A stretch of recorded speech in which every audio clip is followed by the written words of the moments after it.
আজকে আমাদের শ্রীভূমি জেলার পাথারকান্দি বিধানসভা নির্বাচনী চক্রের লোয়াইপুয়া মণ্ডলের 268 নং বুথের সভাপতি বিকাশ ধর 12 তারিখ দুপুরবেলা 1টার সময় থেকে নিখোঁজ হয়ে যায়। গতকালকে খবর পেয়ে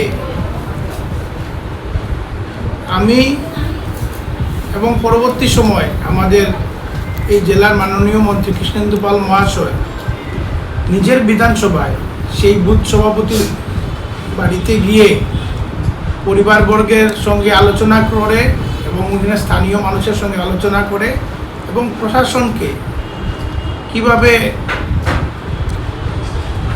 ওনার খোঁজ নেওয়া যায় এই লক্ষ্যে আলোচনা হয়। আজকে এসপি মহোদয় সকালবেলা মন্ত্রী মহোদয়কে এবং আমাকে ইনফর্ম করেন যে লাশ পাওয়া গেছে জুগিছড়াতে এবং এখন এটাকে রিকভারি করে আনা হয়েছে। আমি ভারতীয় জনতা পার্টির সকল স্তরের কার্যবৃন্দকে এই পরিস্থিতির মধ্যে আমাদেরকে সংযম থাকার জন্য আমি আগ্রহ করছি।